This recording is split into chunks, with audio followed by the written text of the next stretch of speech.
Venho a ti me confessar pra minha alma. Olá para você, meu irmão, minha irmã, meu amigo que me acompanha. Muito bom poder estarmos juntos mais uma vez. Quero deixar aqui uma nota de esclarecimento. A Igreja Cristã Evangélica de Morrinhos já voltou com as suas atividades dominicais presenciais, mas ainda assim, porém, ainda gravamos um pedaço do culto para que você possa então desfrutar, ser abençoado com a palavra do Senhor e no final um hino para você poder cantar junto. Vamos orar pedindo a bênção do Senhor sobre esse tempo.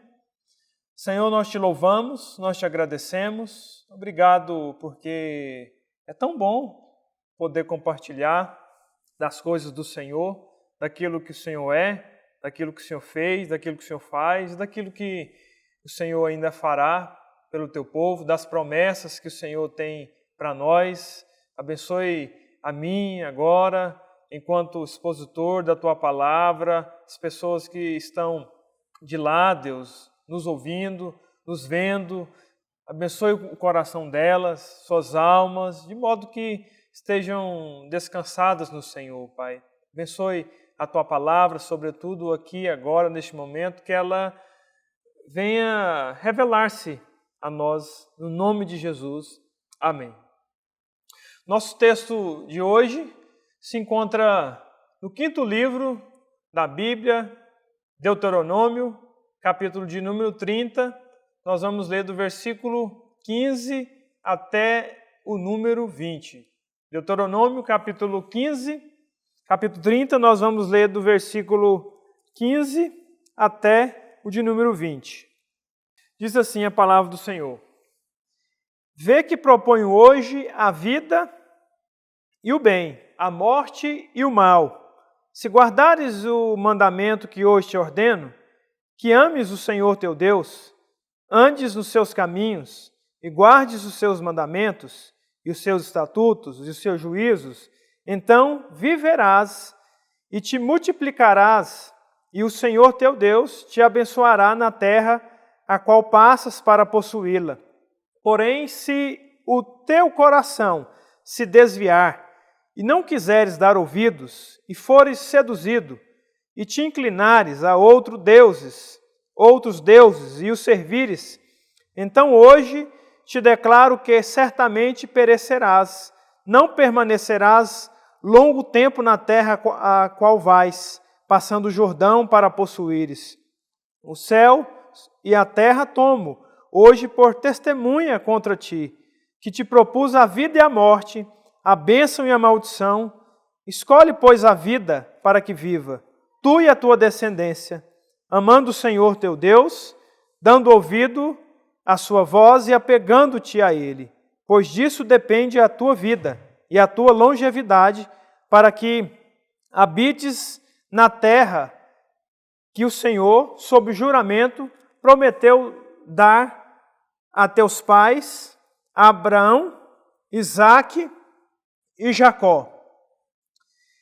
Quem de nós, cônscios, com a consciência boa, tranquila, com a possibilidade de poder escolher entre a morte e a vida, entre o bem e o mal, não optaria então por escolher a vida, por escolher o bem? Infelizmente as coisas elas não são assim tão fáceis como nós pensamos.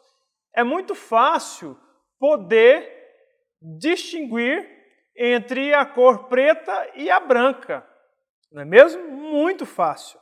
Também é muito fácil entre você separar o que é luz e o que é trevas. No entanto, quando nós trazemos para o âmbito de nossas escolhas pessoais, escolher entre o bem, escolher entre o mal, escolher entre a vida e a morte, nós concluímos que é uma tarefa muito difícil, porque o joio e o trigo, eles crescem juntos e tanto o bem como o mal, eles caminham entrelaçados e é um grande desafio para nós chegarmos ao ponto de termos a consciência, isso é o que é bom, isso é o que é errado para as nossas vidas. Os pais sabem muito bem do que eu estou falando, mesmo com o objetivo, com o desejo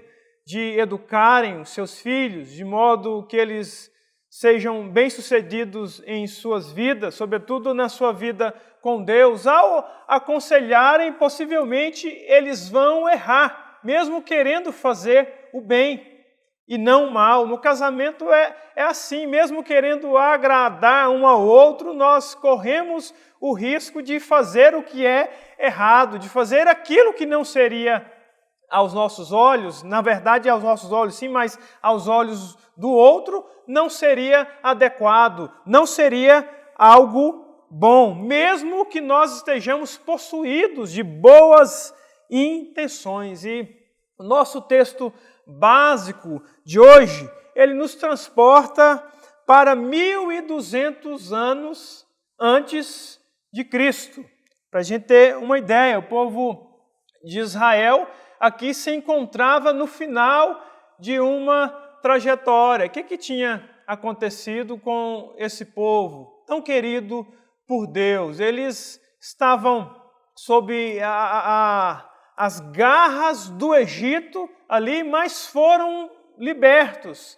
Deus os libertara e agora, sobre os cuidados e a direção de Moisés, escolhido por Deus, eles passam então a peregrinar 40 anos no deserto, mas essa atividade já estava para findar, porque o povo já estava avistando quase que literalmente a terra prometida. E o Senhor escolhe um povo pequeno, um povo sofrido para ser luz entre as nações, para viver então de maneira digna, de maneira exemplar. O povo de Israel quebrou muito a cara no decorrer da sua caminhada. Uma geração praticamente inteira se perdeu. E aqui no nosso texto, o Senhor dá uma diretriz para esse povo agora. Veja bem, se vocês querem então entrar na terra prometida, na terra que mana leite e mel, onde as frutas são gigantes, vocês precisam então decidir. Vocês precisam então escolher acertadamente. Vocês necessitam, vocês devem escolher servir ao Senhor. Vocês devem escolher segui-lo. Do contrário, vocês não vão herdar a terra prometida. Do contrário, vocês não vão entrar na terra prometida outrora por Deus. E trazendo para o nosso contexto, para a nossa vida, não é diferente conosco. Se um dia nós queremos então entrar nos palácios celestiais, perolados lá nos céus, nós devemos então fazer a escolha de seguir a Deus. Escolha esta acertada, que traz consigo muitos benefícios. Ao fazer a escolha certa, ao escolher acertadamente, o povo de Israel teria uma consequência muito boa, que era o de herdar a terra. E é assim conosco hoje.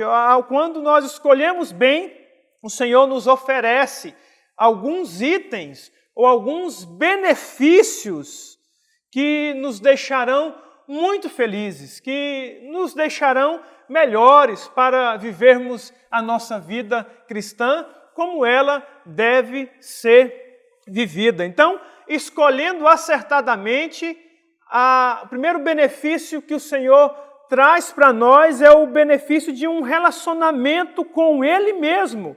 Olhe o que diz o versículo de número 15. Quero ler aqui, você pode acompanhar. Vê que proponho hoje a vida e o bem, a morte ou o mal. Moisés requereu uma decisão do povo de Israel aqui. Eles tinham diante de si duas opções: seguir a Deus e viverem, e não seguir ao Senhor e então morrerem. Ou seja, ter a bênção do Senhor por segui-lo e ter o julgamento do Senhor por não segui-lo. E depois de mais de 3.000 anos, neste momento agora que nós nos encontramos, nós temos que decidir o que queremos. Não é tão fácil assim ser ou fazer parte do projeto de Deus, ser ou fazer ou estar incluído naquilo que o Senhor tem para o seu povo. Não foi fácil para os israelitas e certamente não é fácil ainda para mim e para você. Há uma lista enorme de opções, de estilos de vida que estão aí, que estão escancarados. Há pessoas que decidem um estilo de vida que não incluam a igreja, que não inclua o ato de congregar, e aí vão criar os seus filhos longe do Senhor, serão casados longe do Senhor. É um estilo de vida que eles escolheram e que hoje é muito comum. Há um outro grupo que decidiu por escolher o dinheiro como o seu Deus, o Mamon. Eles querem bens, eles querem construir e não estão nem aí para o Senhor e para a sua grande obra. Há um outro grupo que decidiu ser mais amoroso. É o grupo que ama o planeta, que ama os animaizinhos de rua, que ama a prostituta, que ama o bandido, e de fato nós temos que amar todos esses grupos que foi citado por mim aqui agora, mas não em detrimento do meu amor e da minha escolha exclusiva e acertada para servir ao Senhor. É possível que esse grupo, esse último grupo que eu falei aqui, do que decidiu amar coisas e animais e etc., que eles sejam muito mais gentis do que muitos de nós. Nós devemos ser sinceros aqui e dizer que isso é uma verdade, mas o que é uma verdade também é que de nada vale eu fazer atos de amor sem que eu não ame ao Senhor, porque o amor a Deus precisa estar acima de tudo e de todas as coisas. Então, somente uma escolha correta, uma escolha bíblica, nos levará em um relacionamento ou para um relacionamento íntimo e pessoal com Deus, porque todos os modelos de vida, eles carecem de um relacionamento com Deus, que é encontrado apenas na pessoa de Jesus Cristo. Não há para termos relacionamento com Deus vistoso e bonito, sem que primeiro nós tenhamos entregado as nossas vidas ao Senhor Jesus Cristo e colocado Ele acima de tudo e de todas as coisas. Tiago, no capítulo 4, no versículo 8, ele vai dizer, olha, cheguem para Deus e Ele chegará a vós outros. Você olha para o Senhor Jesus Cristo no Sermão do Monte, no capítulo 7, no versículo 13 e 14, ele vai dizer, olha, entrai pela porta estreita, porque estreita é a porta e apertado o caminho que conduz para a vida, e são poucos os que vão entrar por ela. Mas, por outro lado, o caminho que é largo, da porta espaçosa, ele é um caminho que conduz para a perdição, e muitos são os que entrarão por ela.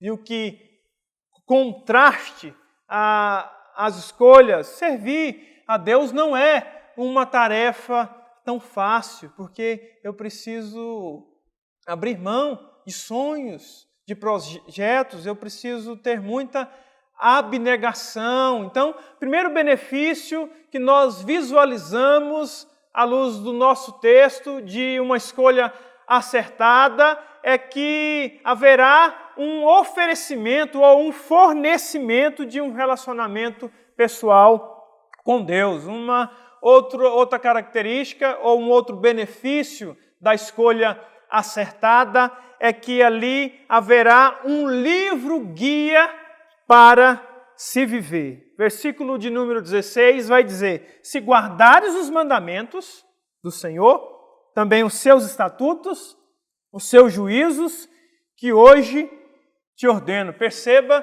que Moisés rememora, ele traz a memória dos israelitas para que eles então pudessem guardar os mandamentos do Senhor, estatutos e juízos, isto é, toda a orientação bíblica, tudo aquilo que Deus deixa para o seu povo, tudo aquilo que o Senhor quer que o servo dele faça, está aqui na Bíblia Sagrada. Ela é o livro guia para o nosso uso diário. Qualquer jogo que você vai participar, ali vai haver regra, ali vai haver uma diretriz. No futebol, por exemplo, ali há muitas regras, o número X de jogador, o número X de substituição e o número exato de tempo. E se alguma daquelas regras é quebrada, a equipe deve ser, então, penalizada. Então, qualquer jogo que você vai participar, ali haverá regulamento. E a Bíblia nos dá regulamentos para viver no jogo da vida. E aí eu lhe faço a seguinte pergunta, e você precisa refletir bastante aí. Você tem escolhido acertadamente? Se a resposta é sim, você precisa então estar com a Bíblia como seu livro guia. Livro, como a Bíblia vai mesmo dizer, é o nosso livro de fé e prática. Do contrário, você precisa então rever como tem sido as suas escolhas. Se você tem escolhido apenas pelo seu entendimento, apenas procurando satisfazer as suas necessidades e os seus prazeres, você percebe que muitas das leis do governo brasileiro, elas ainda são baseadas na Bíblia. Mesmo aqueles que vivem uma vida espiritual ou não espiritual, uma vida mundana, uma vida secular, de certa forma eles seguem parâmetros bíblicos. Por quê? Porque a palavra de Deus ela dura para sempre. O apóstolo Pedro já fala isso na sua primeira carta, no capítulo 1, no versículo 25, o autor aos Hebreus, no capítulo 4, versículo 12, ele vai dizer que a palavra de Deus ela é viva e ela é eterna. O apóstolo Paulo, falando ao jovem pastor Timóteo, na sua segunda carta, no capítulo 3, no versículo 16, ele vai dizer que toda escritura ela é inspirada por Deus e útil para uma série de coisas. Então, escolhendo acertadamente, primeiro benefício é que você terá um relacionamento com Deus. Segundo benefício é que será lhe dado um livro para você viver a vida. E terceiro benefício é nos oferecido também bênçãos para a vida presente. Veja bem, se por um lado existe um julgamento que ele vem atrelado à desobediência, eu quero te convidar ao versículo 17, que vai dizer o seguinte: porém, Se o teu coração se desviar e não quiseres dar ouvidos e fores seduzidos e te inclinares a outros deuses e os servires, e só que baseado se o seu coração se desviar, se você não der ouvido ao Senhor, versículo 17, se você for seduzido pela idolatria, se você se inclinar a outros deuses ao ponto de servi-lo, o versículo de número 18 vai dizer o que acontece com aqueles que são desobedientes, que passam a viver de acordo com essas coisas que nós acabamos de citar. Olha só, versículo 18. Então hoje te declaro que certamente você perecerás, não permanecerá tempo na terra a qual vais. Então, se por um lado nós temos aqui as consequências de uma vida desobediente, eu fico pensando quantas pessoas não perecem, quantas pessoas não perdem suas vidas porque não obedecem ao Senhor e acabam colhendo frutos amargos em função do seu desleixo espiritual e morrem cedo. E se por um lado, a esse lado ruim, há uma coisa boa para os que são fiéis, para os que são íntegros, para os que querem levar uma vida reta e adequada perante ao Senhor. Para estes, sem dúvida, quero dizer que eles colherão muitas bênçãos espirituais em função de sua tamanha e sincera obediência a Deus. Por exemplo, que diz o versículo de número 16, vai dizer que então viverás, ainda no 16, te multiplicarás e o Senhor teu Deus te abençoará. Tudo isso no versículo de número 16. Ninguém perde por ser obediente ao Senhor, por escolher não pecar ao invés de querer pecar, por escolher abrir mão do vício para glorificar ao nome do Senhor, por abrir mão da prostituição, da lascívia, da pornografia, da idolatria para servir ao Senhor. Ninguém perde por estar na igreja cultuando ao Pai. Ninguém perde por ser fiel no que tange a sua vida como membro de uma igreja, com todos os seus deveres, um sustento missionário, uma visão de reino, de poder então ajudar ao próximo. Você se considera alguém fiel? Você se considera alguém que tem sido obediente ao Senhor? Tudo aquilo que o Senhor tem pedido na sua maravilhosa palavra, você tem obedecido? Você tem sido obediente? Uma pergunta que nós precisamos fazer: se as nossas escolhas, se para nós elas estão sendo certas, o que se espera é que nós estejamos colhendo os frutos desta obediência. Você pode pegar Deuteronômio 28, 29, você vai ver claramente os frutos da obediência e os frutos da desobediência. Isso aqui não é uma linhagem pentecostal, não é uma linhagem neopentecostal que vai dizer que eu preciso obedecer para eu receber as bênçãos do Senhor. Uma coisa está ligada à outra. Se eu obedeço, certamente o Senhor há de me abençoar mais. Ou você acha que a maneira como o Senhor dispensa as suas bênçãos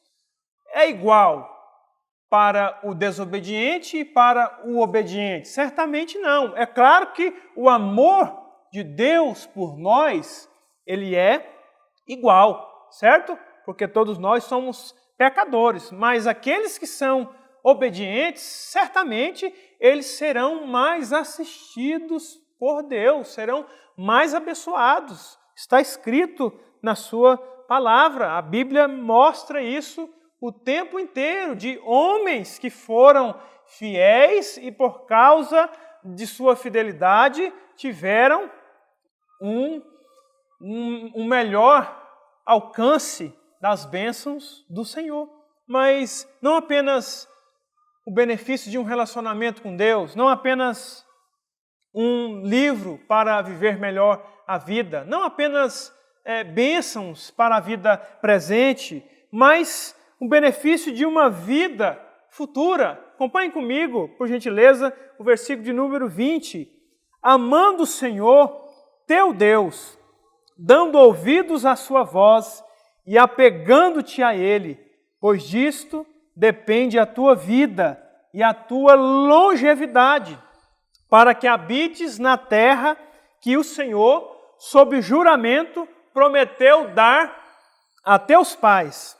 Isto é, para que Israel recebesse a bênção da terra prometida, algumas responsabilidades ou algumas atitudes responsáveis deveriam ser feitas por aquele povo.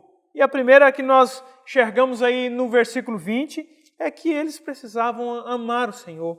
Amando-o, o Senhor precisa ver que nós o amamos, precisa ser algo sincero, precisa ser algo verdadeiro do mais profundo do nosso coração. Nós devemos amar o Senhor muito mais do que nossos cônjuges, muito mais do que nossos filhos, muito mais do que nossos trabalhos, muito mais do que o noivo, a noiva, do que o namorado, do que a namorada. O Senhor deve ocupar o lugar central. Sei eu, se queremos um dia colher uma bênção futura, isto é, estar nos céus, o fato de nós sermos salvos por Jesus Cristo não nos dá o direito de sentarmos em nossa zona de conforto e dizermos em alto bom som: eu agora não preciso fazer mais nada, porque o Senhor Jesus Cristo já me salvou. Isso, na teologia, nós costumamos chamar de a responsabilidade humana, a soberania de Deus para salvar em Cristo Jesus, mas também a responsabilidade humana de arcar com os seus atos, de fazer escolhas acertadas. E para estarmos com o Senhor nos céus um dia, repito, nós precisamos amá-lo com toda nossa força, com toda nossa alma, com todo o nosso entendimento. Mas veja bem, amando o Senhor teu Deus, dando ouvido à sua voz, é preciso ouvir atentamente o que o Senhor tem a dizer. Se você pega o livro de Apocalipse, João vai usar muito a expressão, talvez por ter convivido, talvez não, certamente por ter convivido com Jesus Cristo, e ele sempre usava: quem tem ouvidos para ouvir, ouça. Ouça o que o Senhor tem a dizer. O Senhor sempre está a nos falar, irmãos, irmãs, amigos. Sempre tem palavra para nós. A questão é, estamos dando ouvido a Ele ou estamos dando ouvido a outras vozes? Na verdade, nós somos bombardeados com muitas vozes. Aparecem tantas vozes tentando nos distanciar do Senhor, e Ele sempre está ali. Que nós possamos dar ouvido a Ele, amando, dando ouvidos e apegando-te a Ele. É um apego ao Senhor, é tê-lo numa estima muito grande, é considerá-lo a pessoa mais importante de nossas vidas, porque de fato Ele é o nosso Senhor. se somos o que estamos sendo hoje, é por causa dele. Se você tem uma família, é por causa dele. Se você tem um trabalho, é por causa dele. Tudo, como Paulo vai dizer na sua carta aos Romanos, no capítulo 11, ele vai dizer porque dele, por meio dele e para ele são todas as coisas. Tudo é em função do Senhor. Você precisa amá-lo, dar ouvido a ele, apegar-se a ele e, em consequência desses 3 verbos, dessas 3 ações, amando, ouvindo e apegando, você vai habitar seguro na terra, com o Rei dos Reis um dia. Você quer morar no céu? Entregue sua vida ao Senhor e caminhe com Ele. Escolher viver para Deus não é uma escolha tola, como os ateus, como os gnósticos vão dizer. E não vale a pena servir a Deus. Para que você quer servir alguém que você não vê? Para que você vai à igreja? Para que isso? Para que aquilo? Ao contrário, a escolha acertada de servir a Deus, sem dúvida, é a maior, a melhor escolha que um indivíduo, então, pode fazê-lo em um universo recheado com muitas opções de modelo de vida para seguir. Nós somos desafiados, irmãos e irmãs, e encorajados a decididamente escolhermos o que é certo. E o que é o certo? Ou seja, é servir a Deus, entregando nossas vidas a Ele. Você se lembra de Josué, no capítulo 3, no versículo 5? Antes de o povo passar em seco pelo mar aberto ali, estava havendo uma grande disseminação de outros deuses ali. O povo estava aderindo, trazendo outros deuses para suas casas, e Josué vira para aquele povo e mesmo o povo de Israel e diz: olha, escolhais hoje a quem servais, porque eu e minha casa, nós serviremos ao Senhor. Que escolha acertada de Josué, quando nós decididamente escolhemos servir ao Senhor, nós receberemos logo a sua presença santa, o seu relacionamento conosco, acompanhado de um livro-guia para nos mostrar aonde nós devemos ir, até onde nós devemos ir, como ir. Vem com bênçãos no presente, para que nós possamos então desfrutar. Muitos pensam erradamente de que o cristão ele só vai ser feliz no céu. Bora lá, nós vamos encontrar a felicidade plena, mas é possível sim encontrar a felicidade enquanto nós caminhamos para os céus, porque nós servimos a um Deus que promete isso a nós. E mais importante, uma vida no futuro, uma vida eterna com o Senhor. E o contrário não é verdadeiro, irmãos e irmãs. Aos que tiverem escolhido erradamente, o céu não é o lugar deles. Eu falo isso com muito pesar no coração, e talvez você ainda não tenha feito ou ainda não fez a escolha acertada. Eu quero te convidar nessa noite a escolher acertadamente, para que assim o Senhor possa fazer uma grande obra na sua vida. Em nome de Jesus Cristo. Amém. Senhor, te dê uma semana abençoada, de paz, frutífera na presença dEle, em nome de Jesus. Deus te abençoe.